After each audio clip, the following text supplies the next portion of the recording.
है ना। Last class में हमने ईएमआई कंप्लीट कर लिया था और अभी रेस के डाउट्स, रेस 3 का क्वेश्चन 10 आया मेरे पास, तो रेस 3 का क्वेश्चन 10 पूछ करते हैं अपन। जस्ट अ सेकंड, मैं भी मेरे पास रेस ओपन कर लेता हूँ।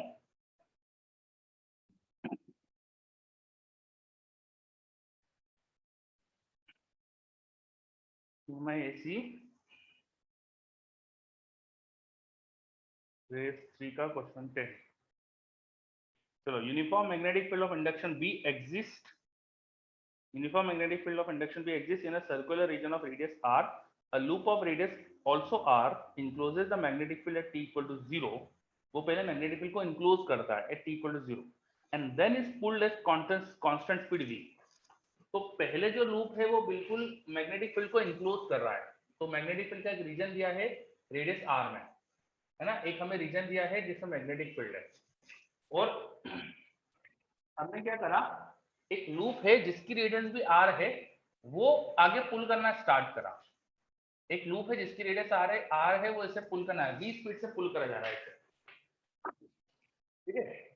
एंड मैग्नेटिक फील्ड इस रीजन के अंदर है। आर रेडियस का मैंने ब्लू कलर में सर्कल बना के दिखाया है मैग्नेटिक फील्ड का रीजन, जिसमें मैग्नेटिक फील्ड है, v दिखाई है उन्होंने मैग्नेटिक फील्ड, और ब्लैक कलर में एक लूप है जिसे पुल करा जा रहा है v स्पीड से। t0 पे वो लूप पूरा इंक्लोज कर रहा था मैग्नेटिक फील्ड को, मतलब अभी कितना आगे चला गया होगा, ये vt डिस्टेंस आगे चला गया होगा। अगर जनरल टाइम t पे देखूंगा तो vt डिस्टेंस आगे जाएगा। इसका मतलब जो हमारा ब्लैक कलर का सर्कल है उसका सेंटर और जो ब्लू कलर का सर्कल है उनका सेंटर, इनके बीच की डिस्टेंस भी vt होगी ना। बताओ, ब्लैक और ब्लू सर्कल के बीच की डिस्टेंस भी तो, सेंटर के बीच की डिस्टेंस भी तो vt होगी। सही बात है, अरे हाँ है ना, सही बात है कि गलत है, बताओ, कुछ तो बताओ। चलो यस बोल रहे हैं बच्चे, वेरी गुड, है ना। तो अब आप ये डिस्टेंस अगर जानते हो तो मुझे ये वाली लेंथ की इफेक्टिव लेंथ निकाल सकते हो।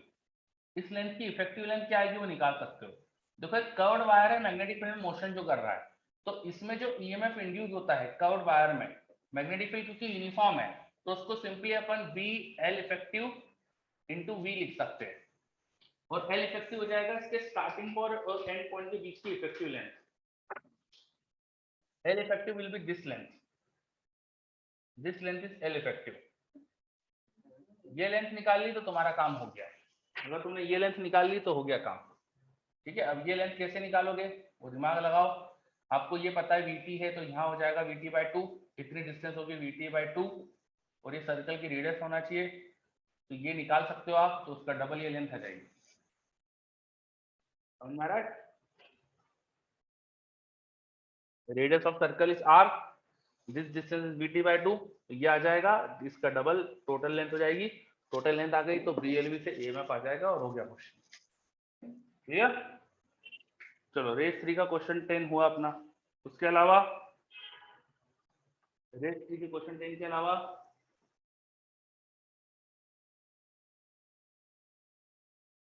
और कोई डाउट? रेस 4 देख लो, कोई डाउट हो तो बता दो। होली थी, है ना, संडे भी छुट्टी थी, तो आई होप कि सबने क्वेश्चन तो कर ही लिए। रेस 4 का 15-16 डाउट आया मेरे पास। रेस 4 का 15 and 16। 15, a current of 1 ampere is established in a tightly wound solenoid of radius 2 cm having 1000 turns per meter. Find the magnetic energy stored in each meter of the solenoid. Solenoid के अंदर energy कितनी stored है? तो solenoid is inductor, और inductor के अंदर जो energy store होती है वो थी ½ Li², और ये जो इंडक्टर का इंडक्टेंस होता था, याद करो, μ0n² πr² L होता है। ये लेंथ को 1 मीटर ले लेना, 1 मीटर लंबी सोलोनाइड बोला उन्होंने तो 1 मीटर ले लेना और हो गया क्वेश्चन, है ना। ये आई तुम्हें 1 एम्पीयर दिया है, क्वेश्चन में सब कुछ दिया है, बाकी सब तो अब निकाल सकते हो तुम, ठीक है। चलो ये 15 हो गया। उसके बाद बोला है 16, long wire carries a current of uniform density, let I be the total current carried by the wire, show that the magnetic energy per unit length stored within the wire. Wire के अंदर कितनी magnetic energy है? मैंने आपसे wire के बाहर magnetic energy निकलवाई थी, इन्होंने बाहर वायर के अंदर मैग्नेटिक एनर्जी पूछ ली, तो वायर को थोड़ा सा मैंने ठीक दिखाया ताकि अंदर अपन देख पाए अच्छे से। ये इसका क्रॉस सेक्शन है, इसमें करंट आई जा रहा है, रेडियस अगर आर है तो इसमें जो करंट डेंसिटी होगी वो लिख सकते हो I upon pi R square, current density लिख सकते हो आप। तो करंट डेंसिटी अगर पता चल गई तो वायर के अंदर जो मैग्नेटिक फील्ड है उसके एक्सिस से किसी डिस्टेंस पे मैग्नेटिक फील्ड जो होती है वायर के अंदर, तो आपको फॉर्मूला पता होना चाहिए। विद इन अ वायर जो मैग्नेटिक फील्ड होती है वो आती है mu naught by 2 J cross R. अगर एक्सिस से एक्स डिस्टेंस पे गए तो जे एक्स कर देंगे, आर डिस्टेंस बोलूंगा तो एक्स आर लिखूंगा आर, और अगर मैं डिस्टेंस को एक्स ले रहा हूँ तो एक्स लिख देंगे, है ना। बस अब यहाँ पर एक वॉल्यूम कंसीडर कर लो, cylindrical volume, just consider cylindrical volume. अब फील्ड तो एक्स के साथ ही बदलती है, तो अगर सिलेंड्रिकल वॉल्यूम में एक्स का वेरिएशन बहुत ही स्मॉल लूंगा मैं, अगर इस वायर के अंदर में एक्स का वेरिएशन बहुत ही स्मॉल लूंगा, सपोज सिर्फ dx का वेरिएशन लिया मैंने, तो इसका वॉल्यूम ऑलमोस्ट कांस्टेंट, इसके वॉल्यूम में मैग्नेटिक फील्ड कांस्टेंट जैसे ले सकते हैं, तो यहाँ छोटी सी एनर्जी वो हो जाएगा half 1/2 mu naught v square into volume, और वॉल्यूम को लिख देना 2 पाई xl इंटू dx। इस curve surface area into thickness, ये कर्व सरफेस एरिया सिलेंडर का होगा 2 पाई xl into thickness dx।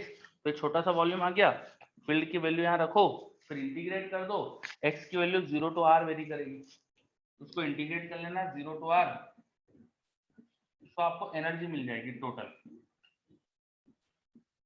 Cylindrical wire के अंदर टोटल एनर्जी। ये समझ में आ रहा है हम कैसे कैलकुलेट कर रहे हैं। मैग्नेटिक फील्ड में एनर्जी पर यूनिट वॉल्यूम जो होती थी वो एनर्जी लिखी, उसमें वॉल्यूम मल्टीप्लाई करा छोटा सा वॉल्यूम, और उसको इंटीग्रेट करा पूरे सिलेंडर को बनाने के लिए। चलो आ रहा है क्या नमनदीप पे, क्या करा अपन ने, क्लियर हो रहा है?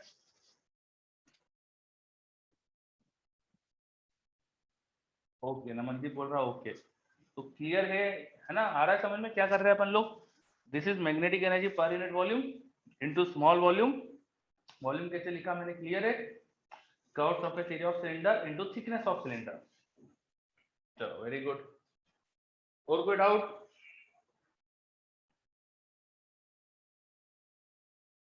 बताइए।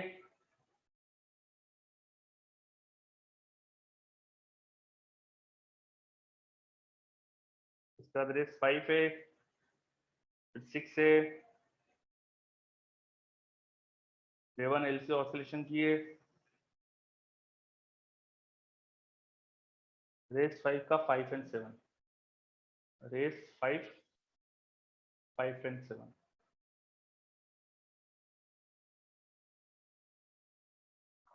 लॉन्ग टाइम बाद करंट बोला है, लॉन्ग टाइम बाद इंडक्टर वायर बन जाती है, तो बैटरी से E बाय रेजिस्टेंस R1 और R2 है, तो E bye R1 plus R2 current जाएगा, उसको डिवाइड कर देना दोनों पे, तो E bye R1 plus R2 जाएगा बैटरी से करंट। R1 और R2 पैरेलल में है तो पैरेलल में रेजिस्टेंस निकाल के लिख देना। फर्स्ट पार्ट में मुझे लगता नहीं कि कुछ डाउट होगा आपको। उसका सपोज स्विच ओपन कर दिया, what is the time constant of decay circuit, switch open करने के बाद इंडक्टर को दो रेजिस्टर सीरीज में दिखेंगे, तो L बाय R इक्विवेलेंट और R equivalent R1 plus R2 हो जाएगा। और find the current through inductor after one time constant, तो जो शुरू में इंडक्टर का करंट था वो निकालना कितना है, और एक टाइम कांस्टेंट बाद बाय ई हो जाता है डीके सर्किट में, बाय ई कर देना, ठीक है। समझ में आ रहा है मैं क्या बता रहा हूँ? पहला पार्ट आया इसका, फर्स्ट पार्ट आ गया, फर्स्ट पार्ट 100% आया कि नहीं आया बताओ? आ गया। सेकेंड पार्ट, सेकेंड पार्ट में क्या पूछा उन्होंने, स्विच को T0 पर ओपन करा, तो टाइम कांस्टेंट, टाइम कांस्टेंट हो जाएगा L by R equivalent, R equivalent R1 plus R2, तो L upon R1 plus R2 कर देना। और सी में पूछा है find current through inductor after one time constant, इसमें गलती क्या कर सकते हो, टाइम कांस्टेंट के बाद करंट तो वन जो स्टार्टिंग का है अपॉन ई कर दो, स्टार्टिंग का करंट गलत ले सकते हो, बैटरी से जो करंट है वो इंडक्टर से नहीं था, तो बैटरी से जो करंट है वो इंडक्टर में कितना गया होगा वो निकालना है, इंडक्टर में करंट जाएगा E बाय R1, ठीक है, तो इंडक्टर में करंट होगा E बाय R1, इंडक्टर में करंट E बाय R1 था और उसको बस स्मॉल ई से डिवाइड कर देना, तो ये आ जाएगा आंसर। सी पार्ट था। ये समझ में आ रहा है?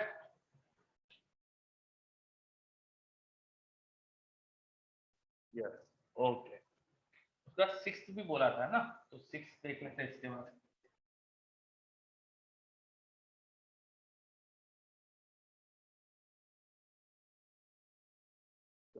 Six number, superconducting loop of radius r has a self induction L.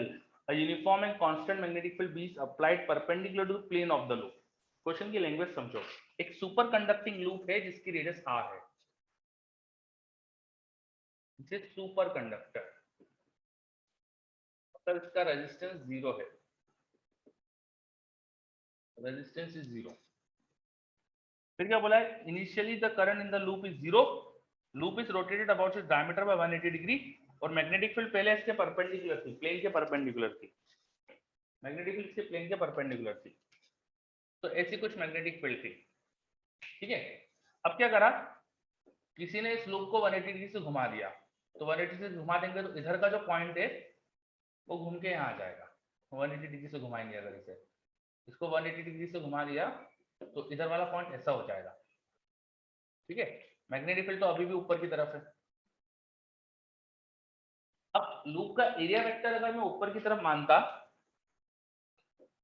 तो बाद में वो एरिया वेक्टर नीचे की तरफ हो जाएगा, लूप के घूमने की वजह से लूप का एरिया वेक्टर नीचे की तरफ हो जाएगा।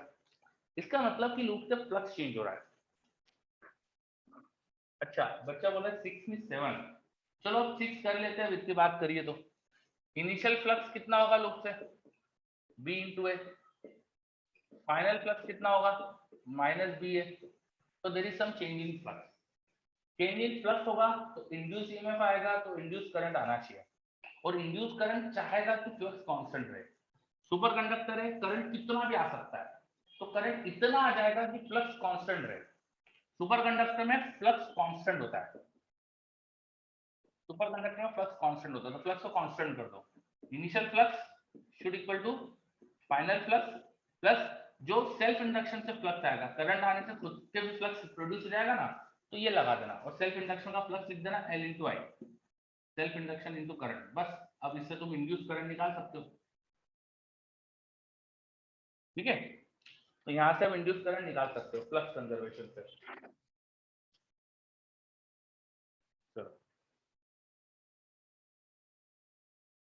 ओके, उसके बाद सेवंथ देख लेते। सेवंथ में बोला है इन फिगर बैटरी का ईएमएफ दिया है, R1 दिया है, R2 दिया है, R3 दिया है, L दिया है, find the value of I1 and I2। दो करंट है I1 I2, उनकी वैल्यू बताना है। Immediately after switch S W, ये तो बहुत सारे पार्ट्स है यार, तो किसी पार्ट में डाउट है क्या पहले तो ये बताओ, इसमें समस्या क्या है? 7 का C and D. C, immediately after switch S is open again, तो स्विच को जैसे अचानक ओपन करते हैं तो जस्ट पहले क्या इंडक्टर में करंट था वो निकालो, बाद में वही रहता है। पार्ट सी का आंसर वही हो जाएगा जो पार्ट बी का है ना, किसमें इंडक्टर में वही रहेगा, और बाकी I1 तो 0 हो जाएगा स्विच ओपन कर दोगे, तो स्विच ओपन करने के बाद I1 0, और I2 की वैल्यू वही हो जाएगी जो इंडक्टर का करंट था, इंडक्टर के हिसाब से I2 का करंट बता देना, ठीक। सी वाला आया। और डी वाले में लॉन्ग टाइम बाद देखेंगे तो इंडक्टर लॉन्ग टाइम बाद तो भाई वायर बन जाती है, बैटरी है ही नहीं सर्किट में, स्विच ओपन कर रखा है बैटरी के साथ वाला, तो सर्किट में करंट नहीं होगा, तो 7 का डी का आंसर 0 हो जाएगा, दोनों करंट 0 हो जाएंगे, ठीक है। चलो ये 6 नंबर समझ में आया अच्छे से, ये बहुत अच्छा क्वेश्चन है 6 नंबर, है ना। ये बच्चों को डाउट होता ही है, पता नहीं आप लोगों को डाउट नहीं था, बहुत अच्छी बात है, पर ये बहुत अच्छा क्वेश्चन है, इसका लॉजिक बहुत अच्छा है, फ्लक्स कांस्टेंट रहना चाहिए, है ना। सुपर कंडक्टिंग लूप में इस तरह से आता है इंड्यूस करंट कि फ्लक्स कांस्टेंट रहता है। Is this clear?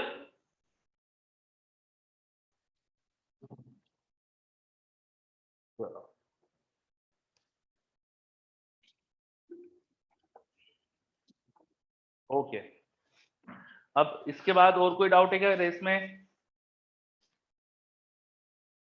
This was race number 5, race number 5 हो गई अपनी। और बताओ रेस 6, तो हाँ रेस 6 भी कर सकते थे आप, और रेस 7 भी कर सकते थे, 6 और 7 में कोई डाउट हो तो बता दो। 6 और 7 भी बिल्कुल ईएमआई की रेस है, तो इनमें कोई समस्या हो तो बता दो।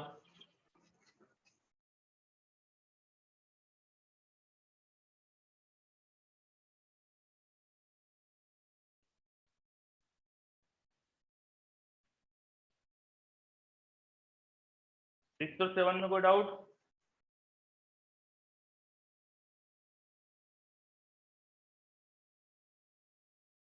कोई भी नहीं? कोई भी डाउट नहीं इनमें? पक्का?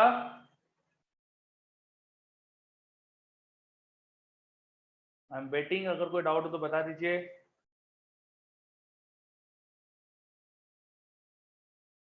नहीं करा है तो बोल दो नहीं करा है, इसमें क्या चढ़ा रहे हो? सर कुछ नहीं करी है सर, हो जाएंगी फिर पूछ लूंगा। हाँ तो ऐसा बोल दो, नहीं करी तो नहीं करी बता दो अभी।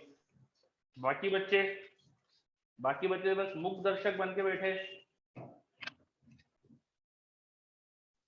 चलो एक बच्चे का रिप्लाई आया नहीं करिए, दो एक ने बोल दिया नहीं करिए, है ना, और बाकी बच्चों को लगता है कि बोल भी नहीं सकते और लिख भी नहीं सकते। ठीक है, आगे बढ़ते हैं, अपन एसी स्टार्ट करते हैं। तो we will start AC alternating current. We will start AC alternating current.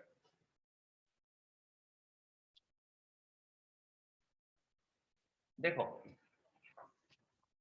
AC chapter हमारे कोर्स में जो है वो ऐसा मत सोचना कि घरों में इलेक्ट्रिकल अप्लायंसेस कैसे काम कर रहे हैं, इस तरह का कुछ है। हमारे कोर्स में कुछ थोड़ा सा बेसिक है एसी का, और different different circuit element AC में कैसा बिहेव करते हैं ये समझना है हमको, है ना। एक जनरल अप्रोच है कि एप्लीकेशन नहीं है, एक जनरल अप्रोच है। हमारे सिलेबस में चीजें जनरल है, एप्लीकेशन नहीं है। एप्लीकेशन आप जब इंजीनियरिंग वगैरह करेंगे वहां पर देखेंगे, ठीक है। तो एसी का यूज क्या है, जो भी अपन पढ़ रहे हैं उसके एप्लीकेशन क्या है, तो वो इस लेवल पे नहीं समझ में आएगा, है ना। तो एसी में जनरली बच्चों को दिक्कत यही होती है कि यार जो भी पढ़ रहे हैं उसका मतलब क्या है, तो वो मतलब सब बाद में समझ में आता है जब इसका एप्लीकेशन देखोगे आप। अभी आपको जनरल ऐसा करेंगे तो क्या होता है, वैसा करेंगे तो क्या होता है, बस ये सोचना है, ठीक है। चलो सबसे पहले तो what do we mean by AC, AC का मतलब क्या होता है ये समझते हैं अपन। And AC current is periodic,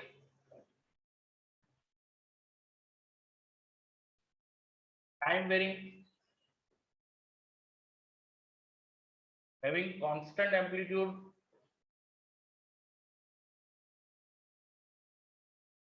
is alternating in direction and equal half cycles। ये सारी प्रॉपर्टी होनी चाहिए एसी में, ये सारी प्रॉपर्टी होनी चाहिए एसी में। एसी करंट पीरियोडिक होता है, टाइम के साथ बदलता है, कांस्टेंट एम्पलीट्यूड का होता है, इसका एम्पलीट्यूड टाइम के साथ नहीं बदलना चाहिए, अल्टरनेटिंग इन डायरेक्शन, वो डायरेक्शन नहीं बदलना चाहिए, इक्वल हाफ साइकिल, पॉजिटिव और नेगेटिव दो हाफ साइकिल इक्वल होना चाहिए। तो सबसे अच्छा जो एग्जांपल होता है एसी करंट का, सबसे best example it is sinusoidal. सबसे best example is sinusoidal. This is a sinusoidal AC current.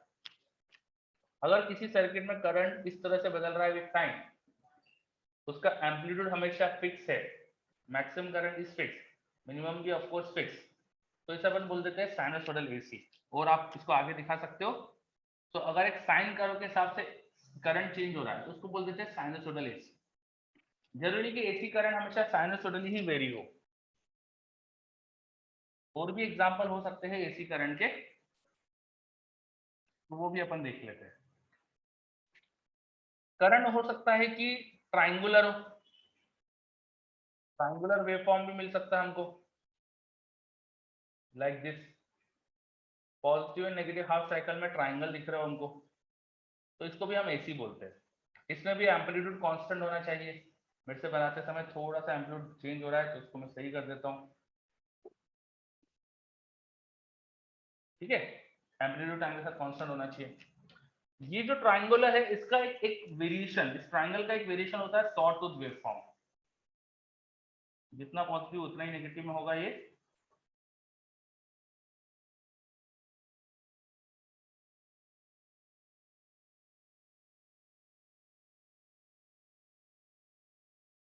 Sawtooth waveform, इसे कहा जाता है सॉटूथ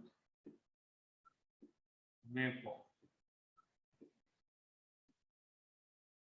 इन सॉटूथ वेवफॉर्म सीधे सीधे करंट इंक्रीज करता है एक मैक्सिमम वैल्यू तक, फिर सडनली उसी वैल्यू पे नेगेटिव पहुंच जाता है, फिर धीरे धीरे जीरो पहुंचता है, फिर इंक्रीज करता है एक मैक्सिमम वैल्यू तक, फिर सडनली फिर नेगेटिव में पहुंच जाता है, लाइक दिस, है ना। सो लकड़ी काटने की जो आरी होती है उसके जो टूथ होते हैं वो ऐसे ही होते हैं, that's why it is called sawtooth waveform. Sawtooth, लकड़ी काटने की आरी जो होती है उसको सॉ बोलते हैं, तो सॉटूथ वेवफॉर्म। ठीक है, क्या है clear? different waveform of AC possible है, this is sinusoidal, this is triangular, this is sawtooth waveform, है ना। इसके अलावा एक और तरह का वेवफॉर्म हम दिखा सकते हैं, रेक्टेंगुलर बोल लो और स्क्वायर बोल लो, कांस्टेंट करंट, फिर नेगेटिव में कांस्टेंट, फिर पॉजिटिव में कांस्टेंट, फिर नेगेटिव में कांस्टेंट, लाइक दिस। तो there are some varieties of AC current. ठीक है, अच्छा पोटेंशियल भी अगर इस तरह से वेरी कर रहा हो तो उसको अल्टरनेटिंग पोटेंशियल बोल देंगे। वो कन्वेंशनली अपन करंट एसी मतलब करंट के लिए यूज करते हैं, अगर पोटेंशियल भी ऐसा वेरी कर रहा है तो अल्टरनेटिंग पोटेंशियल बोल देंगे। तो what do we mean by AC? Alternating होना चाहिए, पीरियोडिक होना चाहिए, सारी चीजें। क्या क्या एसी नहीं है? तो एसी कौन सा नहीं होता है करंट, वो बता देते हैं आपको। चलो भाई, कोई पीरियोडिक हो, कोई नेगेटिव में नहीं जा रहा, ये देखो नेगेटिव में नहीं जा रहा, पीरियोडिक है बट नेगेटिव में नहीं जा रहा, दिस इज नॉट एसी, ये एसी नहीं है। फिर देखो कोई नेगेटिव में जा रहा है, पीरियोडिक है, नेगेटिव में भी जा रहा है, एम्पलीट्यूड भी टाइम के साथ चेंज नहीं हो रहा है, बट इक्वल नहीं है ऊपर और नीचे, तो ये भी एसी नहीं है ना। इंडक्टर में जो करंट होता है, इंडक्टर को अगर धीरे धीरे अपन रजिस्टर के साथ लगा के ग्रोथ ऑफ करंट देखे तो वहां पीरियोडिक ही नहीं होता है, ये तो एसी ही नहीं है। तो ऐसे कई सारे एग्जांपल हो सकते हैं। एनी सिग्नल जो अपीरियोडिक हो, जो टाइम वेरिंग नहीं हो, इन सबको अपन क्या बोल देंगे? Non AC. ये और एसी होने की सबसे बड़ी शर्त एक हो जाती है अल्टरनेटिंग होना चाहिए। तो इस तरह के करंट्स को अपन बोलते हैं अल्टरनेटिंग करंट। तो सबसे पहले तो समझना है कि मतलब क्या होता है अल्टरनेटिंग करंट का, ये समझ में आया? या चलो,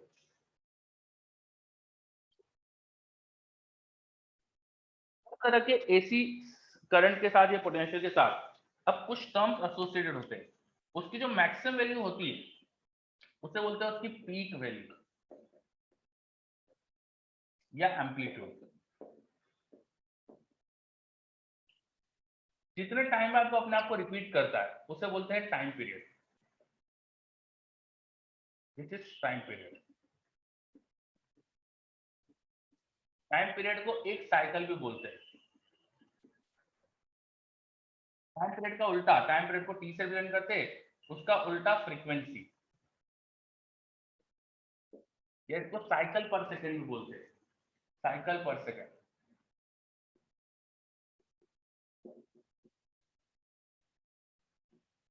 इसको सीपीएस भी लिखा जाता है शॉर्ट में। साइकिल पर मिनट के फॉर्म में भी आपको दिया जा सकता है ये, तो ध्यान रखना मिनट के फॉर्म में दिया हो तो उसको सेकंड में कन्वर्ट कर लेना। ठीक है, चलो तो ये कुछ टर्म्स देखे अपन ने जो एसी के साथ रिलेटेड होते हैं। फिर एसी में कुछ टाइम तक करंट पॉजिटिव डायरेक्शन में रहता है, कुछ टाइम तक करंट नेगेटिव डायरेक्शन में रहता है। जितने टाइम में करंट पॉजिटिव डायरेक्शन में है उसे बोलते हैं पॉजिटिव हाफ साइकिल, इसको बोलते हैं प्लस हाफ साइकिल। और जितने टाइम में नेगेटिव है उसे बोलते हैं negative half cycle, negative half cycle. तो एसी के कंप्लीट साइकिल में दो हाफ साइकिल होते हैं, plus and minus, positive and negative half cycle. Positive half cycle वो हो जाता है जिसमें एसी पॉजिटिव है, करंट पॉजिटिव है, नेगेटिव हाफ साइकिल वो हो जाता है जिसमें करंट नेगेटिव है। फिर अपन ने कुछ सभी सभी एसी के साथ, मैंने इसके साथ बता दिया आपको, पर इन सबके साथ अप्लीकेबल है ये सारे टर्म्स। ठीक है, नाउ किसी भी एसी करंट की अगर अपन एवरेज वैल्यू निकालेंगे in one complete cycle, zero आएगी। पॉजिटिव हाफ नेगेटिव हाफ जैसे होते हैं तो जीरो आना चाहिए। तो इन कंप्लीट साइकिल ये हमेशा जीरो रीड करेंगे। अगर कोई डीसी मेजर करने वाला इंस्ट्रूमेंट से हम एसी मेजर करें तो जीरो रीड करेगा, क्योंकि डीसी इंस्ट्रूमेंट हमेशा एवरेज करंट जो होता है वो मेजर करते हैं। डीसी इंस्ट्रूमेंट में जो नीडल होती है उसको है ना स्टेबल होने में थोड़ा टाइम लगता है। ड्यूरिंग दैट टाइम अगर ये एसी करंट बहुत तेजी से फ्लक्चुएट हो रहा है तो एसी की वजह से वो नीडल शिफ्ट ही नहीं हो पाती है, जो एवरेज करंट होता है उसकी वजह से शिफ्ट होती है। तो डीसी इंस्ट्रूमेंट्स एक तरह से एवरेज करंट मेजर करते हैं, हेंस एसी में वो जीरो रीडिंग देते हैं। जैसे गैल्वेनोमीटर आपने पढ़ा है, गैल्वेनोमीटर डीसी करंट मेजर करता है, अगर उससे एसी मेजर करने जाओगे ना तो वो जीरो रीडिंग देगा। ठीक है, तो इनका एवरेज तो जीरो आता है। तो कुछ लोगों ने सोचा कि आधे साइकिल का एवरेज निकाल लेते हैं, हालांकि उसका कोई प्रैक्टिकल यूज नहीं है, पर कुछ लोगों ने सोचा कि आधे साइकिल में एवरेज निकाल लेते हैं अपन। तो चलो आधे साइकिल में एवरेज निकाल के देखते हैं। I am again reminding you, इसका कोई प्रैक्टिकल यूज नहीं है, बट चलो निकाल के देखते हैं। तो हाफ साइकिल में एवरेज क्या आता है, let's try to find out. Half cycle में एवरेज क्या आता है, let's try to find out. ठीक है, एवरेज इन हाफ साइकिल कैसे निकालते हैं एवरेज, पहली चीज तो किसी भी पोटेंशियल या करंट का आपको एवरेज निकालना है। मान लो करंट की बात कर रहे हैं, करंट का एवरेज निकालना है। एवरेज को मैं ऐसे एंगल ब्रैकेट में लिखता हूं, मतलब कि मैं एंगल ब्रैकेट में कोई क्वांटिटी लिख रहा हूं, उसका मतलब मैं उसका एवरेज निकाल रहा हूं। तो आई एवरेज वो निकालते हैं, उसका इंटीग्रेशन। अब वो टाइम के साथ चेंज हो रहा है तो टाइम के साथ इंटीग्रेशन, जितने भी टाइम तुम्हें इंटीग्रेट करना है उस टाइम उसे इंटीग्रेट करो और उसी टाइम से डिवाइड करो। अगर आपको हाफ साइकिल में एवरेज चाहिए तो ये जो स्मॉल टी है उसको टाइम पीरियड का हाफ ले लो, इस तरह से। ठीक है, इस तरह से एवरेज निकाला जाता है। अब अगर 0 से t/2 देखेंगे, मान लो कि एसी अपना साइन वाला कर्व था, तो 0 से t/2 में इसका एवरेज, जब हम साइन की इक्वेशन लिख के एवरेज निकालते हैं तो फॉर साइनोसॉइडल दिया जाता है 2 v0/π। अगर पीक वैल्यू I0 बोल दूं, v0 I0 बोला तो 2 I0/π, और v0 बोला वोल्टेज की बात कर रहे हैं तो 2 v0/π है ना। वो कैलकुलेशन आप पे छोड़ रहा हूं, मैं कैसे करना वो आप पे छोड़ रहा हूं। और बाकी में निकालेंगे, एवरेज निकालने के लिए आप ये इंटीग्रेशन जो करोगे वो एरिया से भी निकाल सकते हो।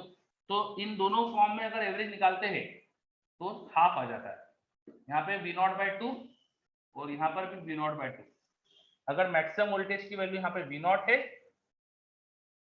तो v0/2, और ये तो कांस्टेंट था तो इसका एवरेज वही आता है जो इसकी वैल्यू थी, इसकी मीन वैल्यू वही आती है जो इसकी पीक वैल्यू थी। तो इन सभी वेवफॉर्म के अंदर मैंने average value in half cycle बताई आपको। क्या समझ में आ रही है?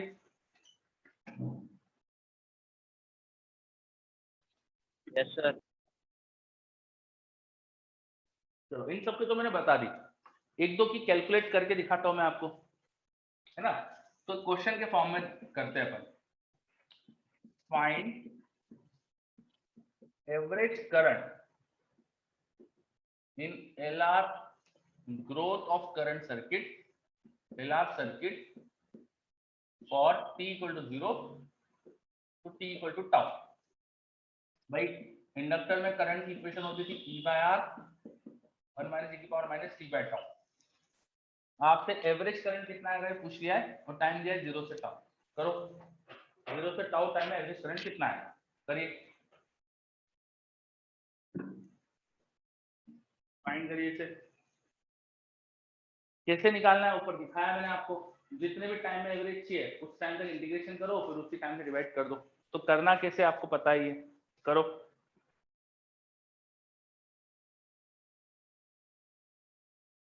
I am giving you 1 minute, करिए इसे।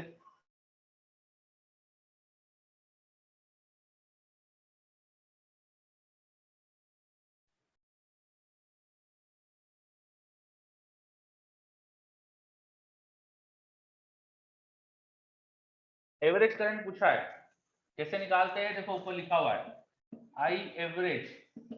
वो करेंगे अपन करंट का इंटीग्रेशन, जितने टाइम भी बोला है फिर उसी टाइम से डिवाइड कर देंगे, टाउ से डिवाइड कर देंगे, है ना। Super upon tau. चलो अब इसे इंटीग्रेट करने गए तो e/r तो कांस्टेंट है, 1 का इंटीग्रेशन हो जाएगा t, e की पावर x का होता है e की पावर x, और यहाँ पे x के इनटू में जो है उससे फिर डिवाइड करना पड़ेगा, तो लिमिट लगाना पड़ेगी 0 से टाउ। लिमिट लगाना ध्यान से, लिमिट लगाने में गलती होती है बच्चों से यहाँ पे। तो ई बाय आर, बाहर एक टाउ भी था, टी में लिखेंगे अपन तो टाउ माइनस 0 आएगा, माइनस माइनस प्लस हो गया, टाउ ऊपर चला गया, ई की पावर में टाउ रखा तो माइनस 1 हो जाएगा, फिर 0 रखेंगे तो 1 आएगा, ई की पावर 0 1 होता है। ये अपन ने लिमिट लगा के लिखा अच्छे से, ये टी में लिमिट लगाई और ये ई की पावर में लिमिट लगाई, बस। अब ये बाहर ये टाउ जो है उसको अंदर भेज दो, तो ई बाय आर, ये टाउ बाय टाउ 1 हो जाएगा, यहाँ का टाउ और ये टाउ डिवाइड होकर फिर से 1 हो गया, ई की पावर -1 तो यहाँ का 1 कैंसिल हो जाएगा ये, तो 1 अपॉन ई बचेगा बस, ये आ रहा है ई बाय आर बाय ई, ये आ गया आंसर। इतना एवरेज करंट होता है, ये आना चाहिए था जल्दी से। इतना आपका आंसर क्यों नहीं आया अभी तक? किसी बच्चे का आंसर नहीं आया, क्यों नहीं हुआ अभी तक, ये बताओ। ये इसमें ऐसा क्या है जो अपन को नहीं आता है, बताओ।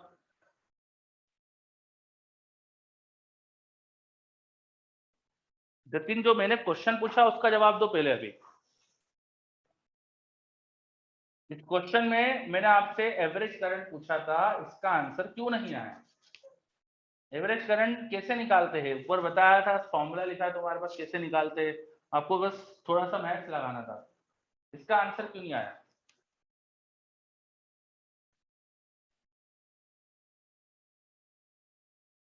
चलो, कोई जवाब नहीं दे रहा है।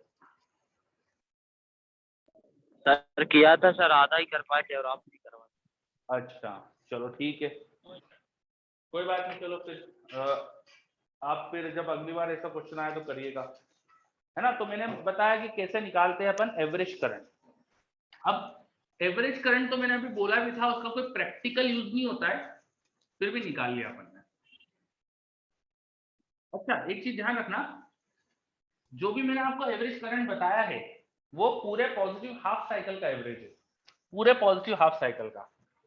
अगर किसी ने आपसे बोला कि आप एवरेज निकालो यहां से यहां, तो ये भी टाइम पीरियड t/2 है, और इसमें जब एवरेज निकालोगे इस t/2 के टाइम इंटरवल में, तो वो क्या आएगा, इस t/2 के टाइम इंटरवल में एवरेज क्या आएगा, बताओ। कोई यहां से यहां का टाइम इंटरवल ले ले, ये भी t/2 टाइम इंटरवल है, इसमें एवरेज क्या आ जाएगा? इसमें देखो, जितना पॉजिटिव है उतना ही नेगेटिव है, जितना ऊपर है उतना ही नीचे सर्किट है, उतना ही नीचे एक ग्राफ है। एवरेज के लिए अपन इंटीग्रेशन करते हैं इसका करंट का टाइम के साथ, तो एरिया दे देगा, ये वाला एरिया और ये वाला एरिया का सम, टोटल एरिया। क्या आएगा आंसर इसका? 0। बिल्कुल सही जतिन। तो अगर आपको किसी जनरल t/2 टाइम इंटरवल में पूछे तो एवरेज 0 भी आ सकता है ना। एवरेज हमेशा 2E0/π नहीं आएगा साइनसॉइडल के अंदर, 0 भी आ सकता है। तो आपको क्वेश्चन में समझना पड़ेगा कि क्या दिया है। In a general t/2 time interval average में बी 0 ऑल्सो, ठीक है। इट्स नॉट नेसेसरी कि हर t/2 टाइम इंटरवल का एवरेज 2V0/π आएगा और साइनसॉइडल, एंड बाकी में भी उसी तरह से। चलिए, तो इस चीज को ध्यान रखिएगा। अब मैं बार बार बोल रहा हूँ कि जिस एवरेज करंट का कोई प्रैक्टिकल यूज नहीं है, प्रैक्टिकल किसका यूज है वो बात करते हैं। डीसी इंस्ट्रूमेंट, जो इंस्ट्रूमेंट डीसी करंट मेजर करने के लिए हमने बनाए थे, उनसे अगर हम एसी करंट मेजर करना चाहे तो नहीं कर पाते, बिकॉज एसी में क्या होता है, करंट की डायरेक्शन लगातार बदलती है, तो डीसी इंस्ट्रूमेंट उसे मेजर ही नहीं कर पाता। जैसे गैल्वेनोमीटर, गैल्वेनोमीटर में कॉइल डिफ्लेक्ट होती है अकॉर्डिंग टू द करंट। अब करंट यहाँ डायरेक्शन बदल रहा है तो कॉइल का डिफ्लेक्शन भी बार बार घूम रहा है, ऐसे इधर उधर इधर उधर, तो बेचारा वो कॉइल कंफ्यूज रहती है कि किधर जाए। तो हम एसी मेजर करने के लिए कुछ अलग तरह के इंस्ट्रूमेंट यूज करते हैं। हम यूज करते हैं हॉट वायर इंस्ट्रूमेंट्स। क्या यूज करते हैं? Hot wire instruments, hot wire instrument. अब हॉट वायर इंस्ट्रूमेंट जो होते हैं ना, वो हीटिंग इफेक्ट ऑफ करंट पे काम करते हैं, तो they work on heating effect. Heating effect का जो कॉन्सेप्ट होता है उस पर काम करते हैं। किसी करंट की वजह से जो हीट प्रोड्यूस होती है वो होती है आई स्क्वायर, अगर आर रजिस्टर में करंट है तो आई स्क्वायर आर dt का इंटीग्रेशन फ्रॉम 0 टू जो भी टाइम इंटरवल है। तो heat in a time interval वो आई स्क्वायर के इंटीग्रेशन पर डिपेंड करती है। दैट्स व्हाई अब जो हमारे इंस्ट्रूमेंट होते हैं वो आई के स्क्वायर का एवरेज वैल्यू मेजर करते हैं, आई के स्क्वायर की एवरेज वैल्यू और उसका रूट। तो डीसी मेजर करने वाले जो इंस्ट्रूमेंट है वो तो डीसी करंट मेजर करते हैं, एसी मेजर करने वाले जो इंस्ट्रूमेंट है वो आई के स्क्वायर का एवरेज का रूट ये मेजर करते हैं, उसे बोलते हैं अपन आरएमएस। तो हॉट वायर इंस्ट्रूमेंट क्या मेजर करते हैं? आरएमएस। आरएमएस मतलब रूट मीन स्क्वायर। जैसे करंट का स्क्वायर का मीन का रूट, ये मेजर करते हैं। बिकॉज हीटिंग जो होती है वो करंट के स्क्वायर पे डिपेंड करती है, तो स्क्वायर की एवरेज वैल्यू क्या थी और फिर उसका रूट। तो hot wire instrument measures RMS value. Hot wire instrument measures RMS value. क्या ये बात समझ में आ रही है? Hot wire instruments measures RMS value, इसलिए हमें आरएमएस करंट, आरएमएस वोल्टेज ये हमको समझना पड़ेगा। आरएमएस कैसे निकालेंगे? जैसे वोल्टेज की आरएमएस वैल्यू निकालना है तो जो भी वोल्टेज का टाइम के साथ फंक्शन है, पहले तो उसका स्क्वायर करो। वोल्टेज का जो भी टाइम के साथ फंक्शन है, फिर उसमें dt लगाओ, उसे इंटीग्रेट करो 0 से जिस टाइम इंटरवल में आपको चाहिए, फिर इसका रूट ले लो, इसका टाइम से डिवाइड करके मीन आएगा, फिर इसका रूट ले लो। तो root of mean of square, voltage के स्क्वायर का मीन का रूट, इस तरह से निकाला जाता है आरएमएस। जैसे जो पहले इक्वेशन है, जैसे ये जो हमारा कर्व था, इसकी इक्वेशन आप बोल सकते हो v equal to v naught sin omega T. Omega को लिख सकते हो 2 pi by capital T into small T. अब इसका तुम आरएमएस निकाल सकते हो, तो यहाँ डी आरएमएस कैलकुलेट करके आप बताओ। It should be root over 0 से टाइम पीरियड टी में अपन कैलकुलेट करेंगे, इसका स्क्वायर करो sin square 2 pi by capital T into small T into dt। चलो now you can calculate this. ये आपको इंटीग्रेशन आता है तो आप कैलकुलेट करके बताओ मुझे क्या आने वाला है। कैलकुलेट करके बताइए मुझे क्या आने वाला है। I naught upon root 2। V naught by root 2। अभी मैंने वोल्टेज की बात करी है तो वी नॉट बाय रूट 2। और आपने जिस तरह से बोला, मतलब आप कैलकुलेट करके नहीं बोल रहे हो, आपको याद था। कोई बात नहीं, याद रख लो, है ना। जब क्वेश्चन जरूरत पड़ेगी जब तो निकालना ही पड़ेगा। बाकी का मैं अगर आरएमएस बताऊं तो ट्राइंगुलर वेवफॉर्म, सॉटूथ वेवफॉर्म, दोनों का ही आरएमएस, इन दोनों का ही आरएमएस आता है वी नॉट बाय रूट 3। और इस केस में RMS because this is constant, तो इसका जो आरएमएस है वो भी वी नॉट ही आता है। ठीक है, तो अलग अलग वेवफॉर्म का अपन ने आरएमएस भी देख लिया। क्या ये आरएमएस समझ में आया? यस सर, क्लियर है। तो एक क्वेश्चन आ गया, मेरे एक क्वेश्चन आ रहा है मेरे पास, एसी करंट का शॉक और डीसी करंट का शॉक अलग अलग फील होता है क्या? अब इसका सही जवाब तो वही देख पाएगा जिसने दोनों को फील करा हो, एग्जैक्ट सही जवाब। बिकॉज द फील जो वर्ड है वो ह्यूमन फील, ह्यूमन को क्या महसूस हो रहा है वो वाली चीज पूछ रहे हो आप, तो इसका जवाब वही दे सकता है जो जिसने दोनों फील करा हो। तो साइंटिफिकली अलग चीज कुछ हो सकती है, पर फील जो होता है वो पर्सन टू पर्सन डिपेंड करेगा, और जिसने दोनों फील करा हो वो बता सकता है। मैंने दोनों शॉक फील नहीं करे इसलिए मैं बता नहीं सकता। ठीक है, चलो। हरीश ने बोला आई फील बोथ, मतलब तुमको दोनों फील कराया आपने। तो डीसी का शॉक और एसी शॉक आपने अगर दोनों फील कराया तो आप ही बताओ कि दोनों में से कौन में फील क्या होती है। हम तो घरों में एसी आता है तो एसी का शॉक फील कराए, कभी ना कभी तो लगता ही करंट, तो छोटा सर मोटा वो तो डीसी का सर वो डीसी का जो कभी कभार जो जैसे कोई करंट वाली पेन वगैरह नहीं आती, तो सर उसका शॉक फील करा है। और जो एक बार मतलब लग गया था करंट वो डब्बे से। सबका शॉक फील कराए। किसका? डीसी में, डीसी का एग्जांपल क्या दिया आपने? सर जो डीसी तो जो वो सेल वगैरह जो रहती है ना उनसे रिलीज होता है, जैसे कि सेल बैटरी। ये सेल से शॉक तो नहीं लगता, इतने बड़े सेल तो अपन आते ही नहीं है। अरे नहीं सर, जो करंट वगैरह वाले पेन नहीं रहते जो प्रैंक करने वाले बचपन में जो यूज करे हुए रहते हैं ना, उससे शॉक तो सर मतलब जो हाँ। सर जो ट्रांसफार्मर सर जो करंट निकालता है सर, वो एसी रहता है कि डीसी? एसी एसी रहता है ना सर? एसी, हाँ। तो सर उसका शॉट मैंने फील किया है सर। उसमें क्या है सर, वो मतलब फोर्स करता है सर, ऐसे अपन उसको शॉट लगता है ना तो अपन दूर की तरफ फेंकते हैं उससे। हाँ वो ठीक है, वो पर्सन टू पर्सन है, वो इसमें ऐसे ही होता है। मेरे को भी जब भी एसी का जो भी शॉक लगा है, कभी गलती से टच वच कर लो कोई वायर को तो झटक जाता है हाथ एक तरह से, है ना। और सर जो डीसी का शॉट है ना सर, वो अपनी ओर खींचता है सर पर्सन को, मतलब हाँ, उससे हाथ दूर नहीं जाता, ऐसा कुछ बोलते हैं, ठीक है। यस सर, हाँ सर सर। इसने ऐसा बोलते हैं, ऐसा सुना है मैंने, मतलब मैंने भी जो किताबों में पढ़ा है वो यही है, ठीक है, बिल्कुल सही। चलो, तो आरएमएस निकाला अपन ने, आरएमएस। अब एक काम करो, मैंने एक क्वेश्चन पूछा था ना इलाज सर्किट में, आपको मीन वैल्यू पूछ ली थी 0 से टाउ टाइम में। अब 0 से टाउ टाइम में आरएमएस वैल्यू निकाल के बताओ। आरएमएस करंट निकालो 0 से टाउ टाइम में इन इलाज सर्किट। करो, I am giving you 1 minute, करो।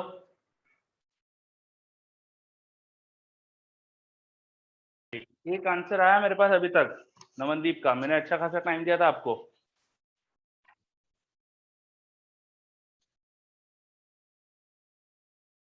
चलिए करते हैं अपन।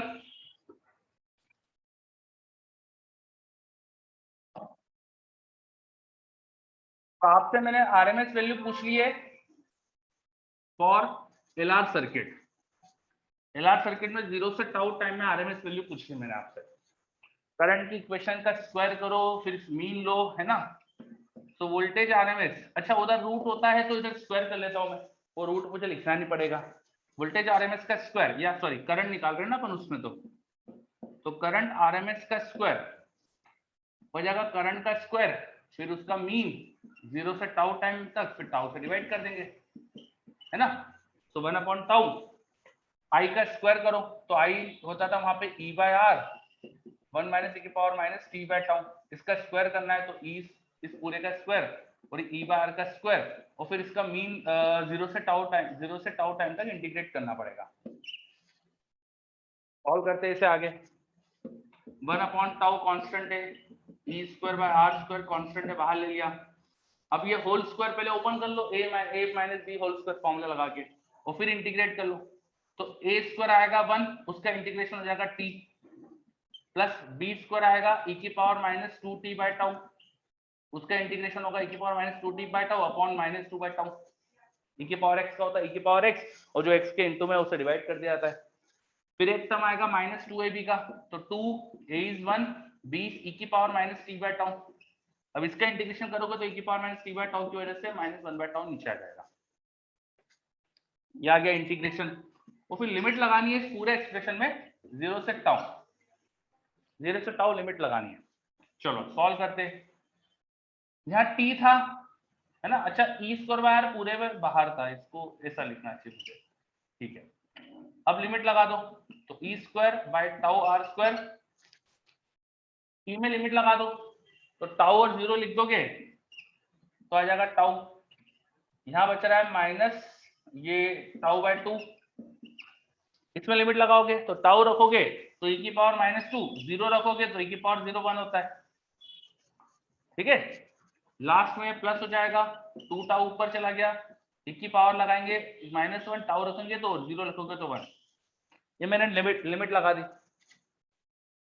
अब थोड़ा सा टाउ अंदर भेज दो तो थोड़ा आसान हो जाएगा, हर जगह से टाउ कैंसिल हो जाएगा, तो बाहर आ गया E square by R square, अंदर हो गया 1 minus 1 by 2, this is 1 by E square minus 1, this is 2 time 1 by E minus 1। ये एक्सप्रेशन आ रहा है, इसको थोड़ा सा और अच्छे से लिख लो, and this is I R M S square, है ना। तो अंदर अरेंज करो, देखो ये 1 माइनस हाफ इधर मल्टीप्लाई हुआ तो प्लस हाफ हो गया, 1 प्लस हाफ इज 3 बाय 2, और ये माइनस 2, तो 3 by 2 minus 2 will be minus half, तो E square by R square this is minus half. और ई स्क्वायर वाले टर्म में क्या आ रहा है, देखो यहाँ 2 बाय ई का टर्म है, उसे आगे लिख देता हूँ, minus 1 by 2 E square and minus half, ये टर्म बच रहा है। फिर इसका रूट लेके लिख देना, ये हमारे पास फाइनल आंसर आ रहा है। चलो, क्या ये समझ में आ रहा है? फाइनल आंसर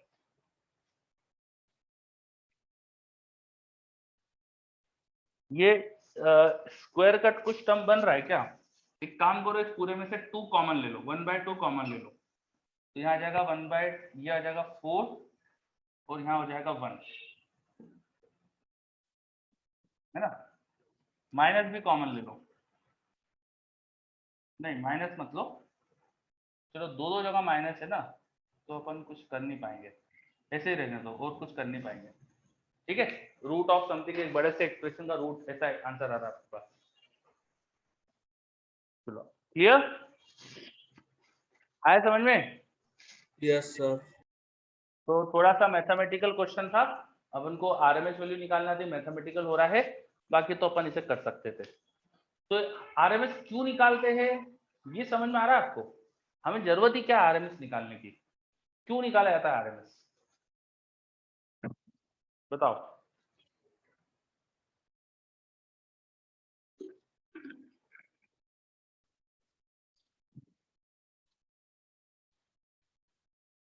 आरएमएस क्यों निकालते हैं, मेरे क्वेश्चन का जवाब दो पहले तो। आरएमएस क्यों निकालते हैं? Because hot wire instrument measures RMS. Hot wire instrument जो होते हैं वो आरएमएस करंट ही मेजर करते हैं या आरएमएस वोल्टेज ही मेजर करते हैं, इसलिए आरएमएस हमें जरूरत पड़ती है। अब मेरे पास एक क्वेश्चन आया कि कभी वीआरएमएस निकालना हो तो कैसे करेंगे? वीआरएमएस भी यही करेंगे भाई। मैंने पहले जो एक्सप्रेशन लिखा था वो वीआरएमएस के लिए ही लिखा था, है ना? बस ये आई को जगह वी लिख दो तो वीआरएमएस हो जाएगा वो, ठीक है?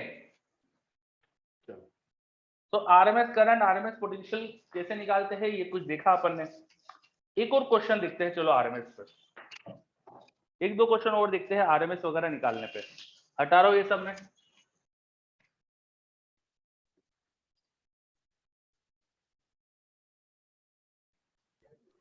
सर आपने अपनी तरफ से क्या क्वालिटी लो करके रखी है क्या? क्या, फिर से बोलिए? आपने अपनी तरफ से क्या क्वालिटी थोड़ी सी लो करके रखी है क्या? कितनी क्वालिटी बेटा? सर जो वीडियो क्वालिटी है वो। नहीं बेटा, कुछ नहीं। नहीं सर, अच्छा दिख रहा है मुझे। हाँ, सब बच्चे बोल रहे हैं अच्छा दिख रहा है, और मतलब मुझे भी यहाँ से अच्छा दिख रहा है ना? नहीं सर, दिख तो वो ठीक रहा है, लेकिन अगर ध्यान से देखे तो वो हल्की हल्की सी जैसे थोड़ी 360p टाइप की क्वालिटी है वो लग रही है। वो देखो, वो किसको क्या क्वालिटी मिल रही है वो इंटरनेट कनेक्शन पे डिपेंड करता है, ठीक है? अगर इंटरनेट की बैंडविड्थ कभी कम मिल रही हो आपके इलाके में तो थोड़ा बहुत क्वालिटी फर्क अपने आप हो जाती है जूम में, है ना? सर फाइबर लगा मेरे यहाँ तो एयरटेल का। फाइबर में भी क्या होता है कि हमेशा कांस्टेंट स्पीड नहीं रहती, ऊपर नीचे। जैसे मेरे यहाँ पे जियो फाइबर लगाया है, लेकिन क्या होता है कभी कभी छोटा मोटा कुछ वेरिएशन होने की वजह से उसमें कभी कभी इंटरनेट स्पीड कम आती है। तो जब इंटरनेट स्पीड कम होती है तो अपने आप ही ये जूम क्या करता है कि पिक्चर क्वालिटी लो कर देता है ना? चलो वो, और ऐसा जब भी हो तो बंद करके चालू कर लिया करो, सबसे बेस्ट तरीका, ठीक है? आगे बढ़ते हैं अपन। तो अभी हमने आरएमएस वोल्टेज क्या होता है, आरएमएस करंट वगैरह क्या होता है, ये मतलब समझा अपन ने। अब इससे रिलेटेड कुछ क्वेश्चंस देखते हैं। तो एक क्वेश्चन दे रहा हूं मैं, बहुत ही स्टैंडर्ड सा क्वेश्चन है। करंट किसी सर्किट में दिया है 3 sine of 100t plus 4 cos of 100t ampere. इस पूरे के साथ लिखा हुआ है ampere. Find RMS current. I RMS बताओ, पहला क्वेश्चन तो ये फर्स्ट क्वेश्चन है। दूसरा करो, फर्स्ट क्वेश्चन ये। दूसरा, एक सर्किट में करंट है a plus b sine omega t. This is constant, this is DC, this is AC. तो DC plus AC, DC plus AC, DC plus AC का आई आरएमएस निकालो, आई एवरेज और 0 to t time. करो ये दो question.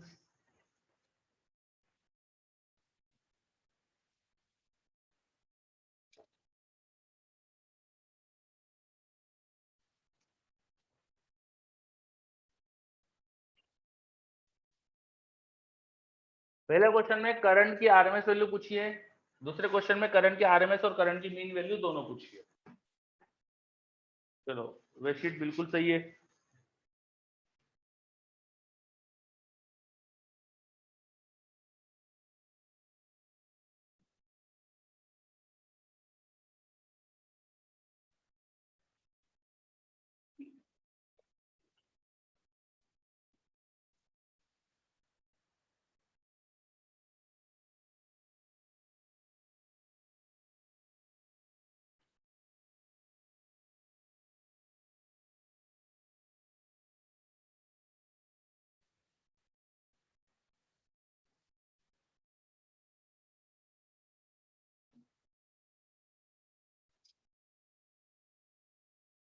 Okay करते। In first question इस current a sin theta plus b cos theta, वो फॉर्मूला लगा लो। तो ये हो जाएगा √3 का स्क्वायर प्लस 4 का square into sine of 100t plus tan inverse b by which is 4/3। तो जो ये इक्वेशन दी है उसको मैं ऐसे लिख सकता हूँ। कैसे लिखा मैंने?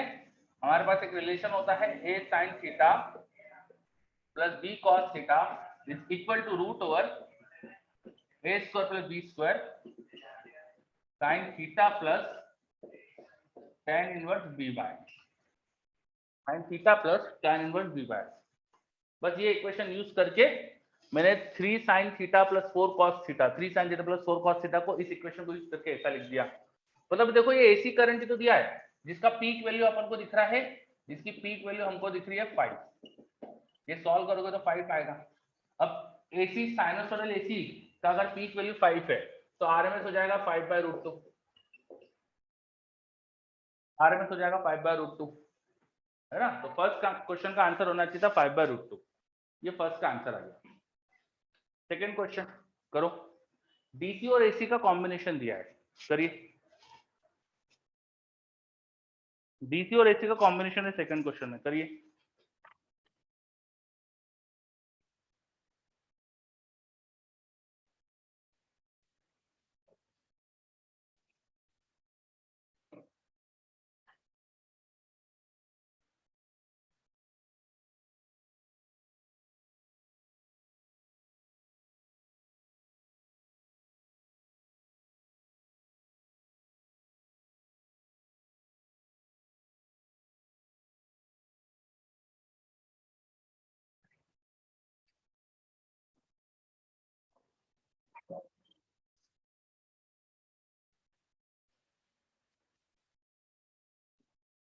सेकंड क्वेश्चन में डीसी और एसी का कॉम्बिनेशन दिया है a plus b sine omega t. A plus b sine omega T.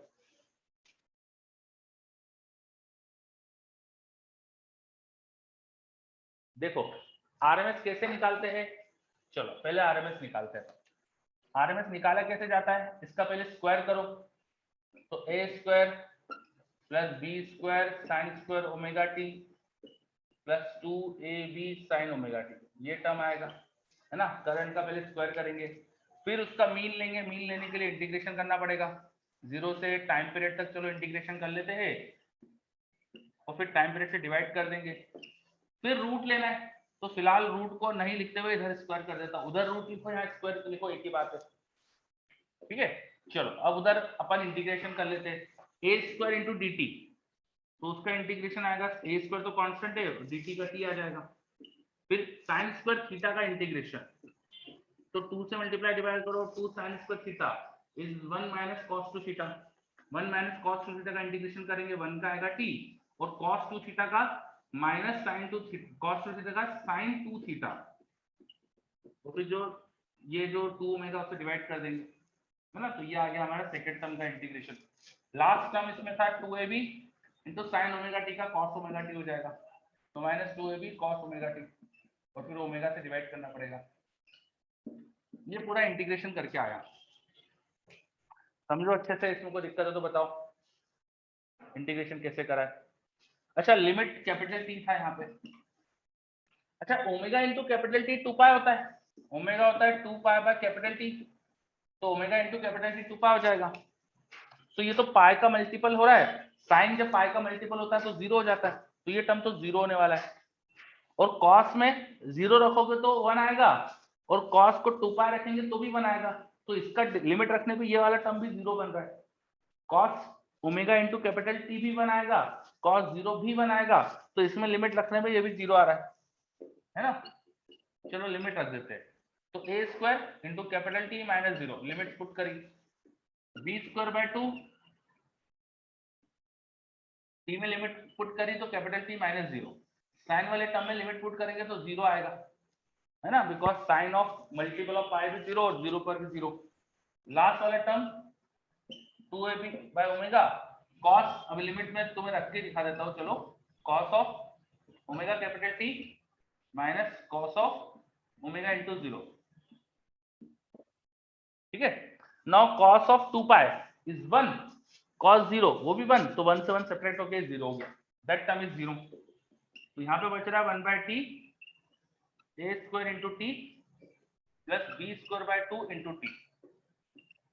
T से टी बाहर का टी और अंदर का टी कैंसिल हो जाएगा, तो मेरे पास आएगा a square plus b square by 2। और इधर देखो IRMS का स्क्वायर लिखा हुआ था, तो IRMS will be root of that, तो दिस इज RMS करंट। ये आ गया हमारे पास RMS करंट। तो व्हेन AC प्लस DC करा तो उसका RMS करंट निकाला।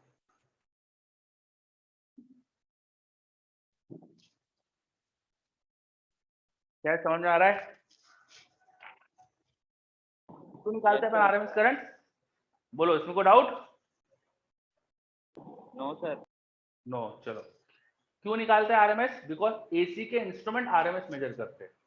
तो कोई पूछे AC के इंस्ट्रूमेंट ने क्या मेजर करंट करा होगा, तो ये करंट उसने मेजर करा होगा, ठीक है।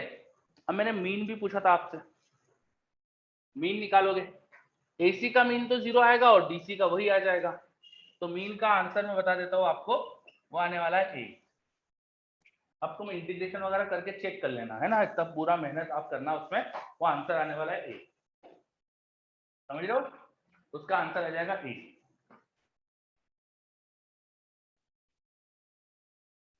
चलो, कोई डाउट इसमें? हाँ बोलिए। सर वो AC का जो बेसिक था जो निकालने का, वो एक और बार बता दीजिए, मैंने वो लिख नहीं पाया था। AC का बेसिक क्या निकालने का? RMS की मीन। RMS के लिए क्या करते हैं, देखो जैसे करंट RMS निकालना है, तो रूट ऑफ I का स्क्वायर dt का इंटीग्रेशन, फिर उसी टाइम पे डिवाइड कर दो। हम नॉर्मली एक साइकिल में एवरेज निकालते हैं, एक साइकिल में RMS निकालते हैं, तो एक साइकिल के यहाँ टाइम पीरियड लेते हैं। तो जो भी करंट दिया है उसका स्क्वायर करो, जैसे यहाँ पे देखो ये करंट का पहले स्क्वायर करा मैंने, फिर dt लगा के उसको 0 से टाउ इंटीग्रेट करा, 0 से t इंटीग्रेट करा, t से डिवाइड करा, 0 से t इंटीग्रेट करा, t से डिवाइड करा, फिर इसका रूट लेना है। तो यहाँ पे मैंने रूट ना लिखते हुए उधर स्क्वायर लिख दिया था, एक ही बात है, बाद में रूट ले लिया, ठीक है। यस सर, आ गया। तो इस तरह से अपन निकालते हैं RMS करंट, है ना। तो ये अपन ने कुछ क्वेश्चन देखे RMS और ये सब निकालने पे। तो अपना AC का जो शुरुआत का बेसिक है वो हुआ है अभी तक। अब क्या करना है अपन को, AC को जब सर्किट में लगाते हैं तो क्या बिहेवियर होता है एलिमेंट्स का, रेजिस्टेंस, कैपेसिटर, इंडक्टर, इन तीन एलिमेंट को जब अपन AC करंट सप्लाई करते हैं तो क्या बिहेवियर होता है वो समझना बचा अपना। लास्ट क्लास में हमने ट्रांसफॉर्मर वगैरह मैंने बोला था कि AC में करेंगे अपन, तो ट्रांसफॉर्मर को थोड़ा सा आइडिया दे देता हूं मैं आपको। ट्रांसफॉर्मर थोड़ा सा बच रहा था, तो वो चीज अपन कंप्लीट कर लेते। देखो AC बनाया कैसे जाता है, ट्रांसफॉर्मर की एप्लीकेशन के लिए हमें समझना पड़ेगा कि AC बनाया कैसे जाता है। तो EMI चैप्टर में हमने पढ़ा था कि किसी कॉइल को उसके एक्सिस के ओर घुमा दो यूनिफॉर्म मैग्नेटिक फील्ड में, तो वहां पर AC करंट बन रहा था, AC पोटेंशियल बन रहा था, है ना। एक क्वेश्चन करवाया था मैंने आपसे, उस क्वेश्चन में एक कॉइल को उसके डायमीटर के अबाउट घुमाया था, तो AC EMF बन रहा था वहां पे। वो थोड़ा सा मैं रिकैप कर देता हूँ। कोई ऐसा रेक्टेंगुलर मैंने कॉइल ले ली थी, रेक्टेंगुलर, सर्कल, कुछ भी ले सकते हो, शेप जरूरी नहीं कि रेक्टेंगल ही लेना है, और इसका एक डायमीटर के अबाउट इसे घुमा दिया था ओमेगा एंगुलर वेलोसिटी से। मैग्नेटिक फील्ड पूरी ऊपर की तरफ B दे दी थी, और इसका जो एरिया दिया था वो मैंने A दिया था नंबर ऑफ टर्न N से। तो यहाँ फ्लक्स किसी जनरल टाइम पे लिखेंगे, ये घूम रहा है तो एरिया वेक्टर चेंज हो रहा होगा, तो जनरल टाइम पे B A cos एंगल को ओमेगा टी डाल देंगे, टी टाइम पे ओमेगा टी एंगल हो गया होगा, नंबर ऑफ टर्न मल्टीप्लाई कर दो, ये आएगा फ्लक्स, जिससे डिफरेंशिएट करके जब EMF निकालते हैं तो NBA omega sin omega t आ जाता है। तो this is just a recap, ये करा हुआ है हमने, इसको शॉर्ट में बता रहा हूँ, रिकैप कर रहे हैं। तो इस तरह का जो EMF आता है बेसिकली यही AC है, ये देखो ये AC का एम्पलीट्यूड हो गया और ये sin ओमेगा टी, है ना। तो अल्टरनेटिंग पोटेंशियल ऐसा जनरेट करा जाता है।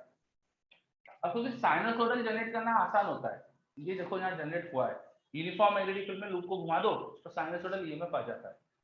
तो ऐसा साइनसोइडल EMF जनरेट करके, पोटेंशियल जनरेट करके, यही हमारे घरों में सप्लाई हो रहा है। हमारे घरों में जो इलेक्ट्रिक पावर आ रही है वो बिल्कुल इसी फॉर्म की होती है, एसी ही सप्लाई होता है, ठीक है, एसी ही सप्लाई होता है।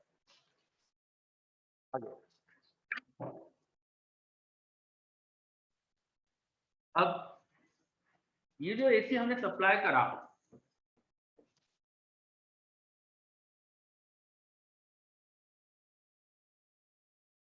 ये जो हमने एसी पोटेंशियल सप्लाई करा, जब ये जनरेट हुआ तब इसका ईएमएफ जो होगा, पोटेंशियल जो होगा, वो कई बार 220 वोल्ट नहीं रहेगा, कम भी हो सकता है, ज्यादा भी हो सकता है, उसे हमें चेंज करना पड़ता है। तो उस ईएमएफ की एम्पलीट्यूड को, ईएमएफ का जो एम्पलीट्यूड होता है वो चेंज करने के लिए, अच्छा घरों में जो सप्लाई होता है वोल्टेज वो 220 वोल्ट होता है आरएमएस, घरों में जो वोल्टेज सप्लाई होता है वो लगभग 200 वोल्ट आरएमएस होता है। जब भी हम एसी में बात करते हैं तो अपन आरएमएस की बात करते हैं, और घरों में जो एसी सप्लाई होता है उसकी फ्रीक्वेंसी 50 हर्ट्ज होती है इन इंडियन हाउसहोल्ड्स। यूएस वगैरह में थोड़ा सा 110 वोल्ट कुछ यूज करते हैं वो लोग, अपन लोग 220 यूज करते हैं। अपने वहाँ ब्रिटिश लोगों ने जो चीजें सिस्टम बनाया था वही चल रहा है अपने वहाँ पे, ठीक है। और ठीक है, एक बन चुका है कोई सिस्टम तो बार बार क्यों उसको छेड़ो। तो 220 वोल्ट अपना आरएमएस अपन यूज करते हैं।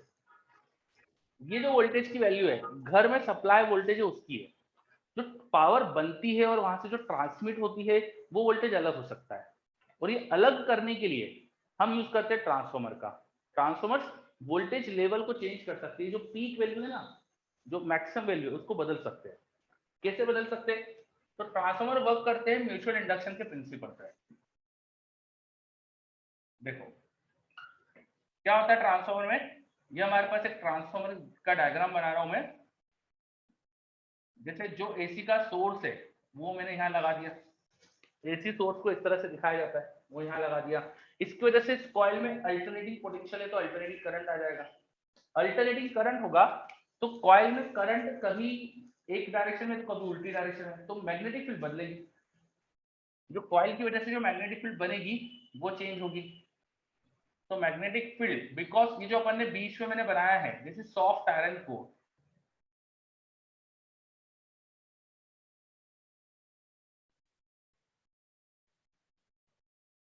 ठीक है।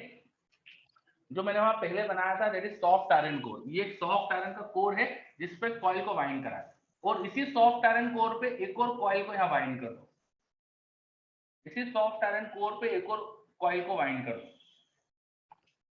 अब सॉफ्ट आयरन कोर की वजह से क्या हुआ कि जो यहाँ पे मैग्नेटिक फील्ड बनी वो वहां पर भी लिंक हो गई।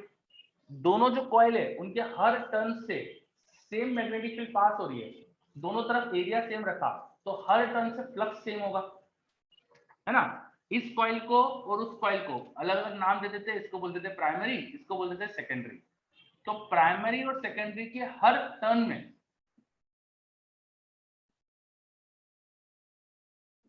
फ्लक्स जो होता है वो इक्वल होता है। Let's say that is phi. क्या ये बात समझ में आ रही है?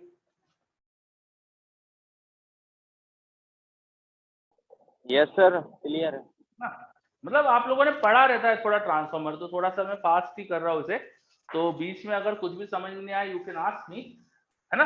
There is a metal core, metal का कोर होता है जिसे सॉफ्ट आयरन से बनाते हैं। उस मेटल कोर पे दो कॉइल्स की बाइंडिंग करी है अपन ने, एक कॉइल को प्राइमरी एक को सेकेंडरी बोला, और मेटल कोर की वजह से जो मैग्नेटिक फील्ड यहाँ जनरेट होगी because of the current in the coil, वही मैग्नेटिक फील्ड सेकेंड कॉइल से भी लिंक हो जाती है।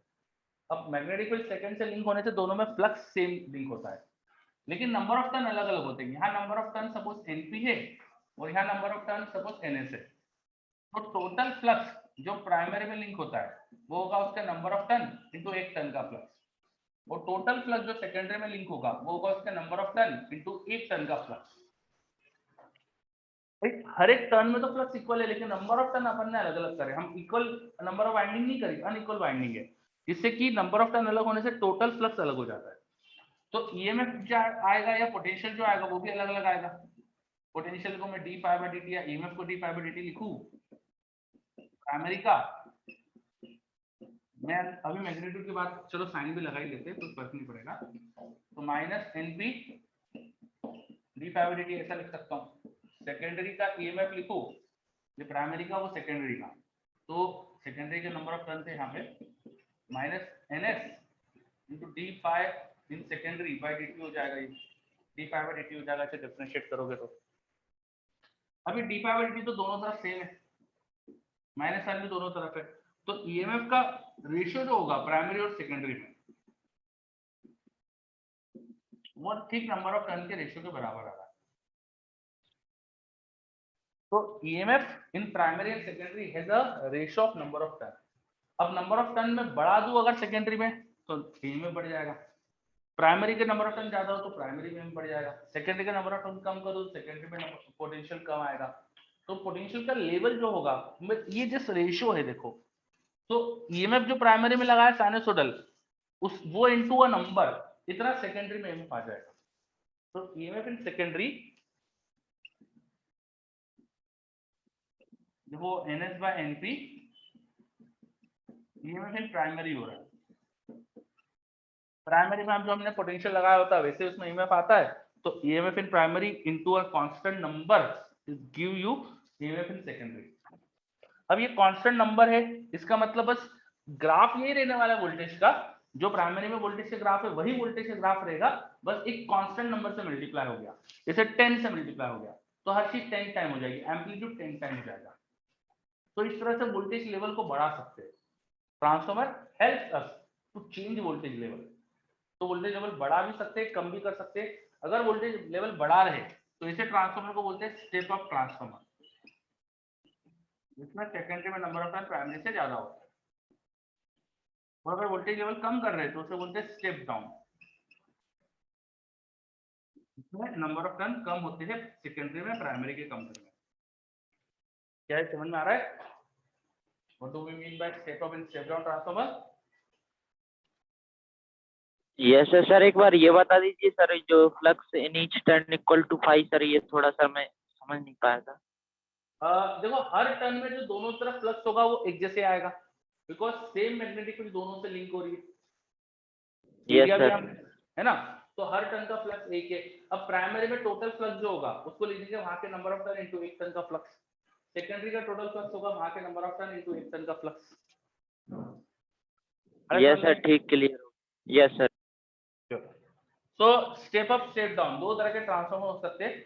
अब जहां पावर जनरेट हुई ना, इस तरह से पावर जनरेट करी, वो जनरेट करके पहले उसे स्टेप अप कर देते, वोल्टेज लेवल बहुत बढ़ा देते हैं।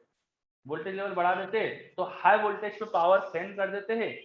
हाई वोल्टेज पे पावर सेंड करो तो लोग चुराएंगे भी नहीं, पहली चीज तो, और पावर लॉस कम होता है।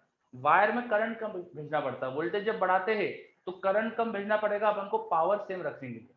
अगर हम कुछ पावर भेजना चाहते हैं तो पावर होती है V/I, वोल्टेज ज्यादा रखोगे तो करंट कम सेंड करना पड़ेगा, और करंट कम होगा वायर्स में तो उसमें I²R का जो हीट लॉस होता है, वायर में रेजिस्टेंस में जो I²R का लॉस होगा वो कम हो जाएगा। तो दैट्स व्हाई फिर अपन को ट्रांसमिशन लॉस कम मिलेगा, और कम लॉस से फिर अपन पावर को भेज पाएंगे।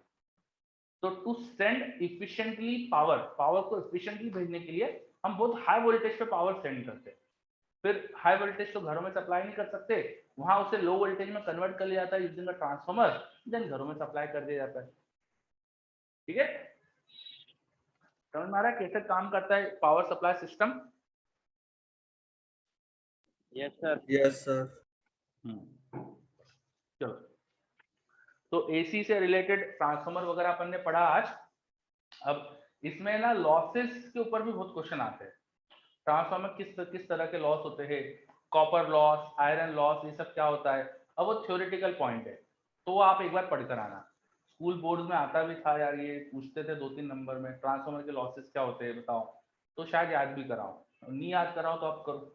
ठीक है, नेक्स्ट क्लास में आपको स्कूल की बुक से पढ़कर आना है पावर लॉसेस क्या क्या होते हैं ट्रांसफार्मर में, है ना, और उस पर मैं क्वेश्चन पूछूंगा आपसे। ठीक है, चलो तो आज अपन यही रुकते हैं, और नेक्स्ट क्लास में इसके सर्किट स्टार्ट करेंगे अपन।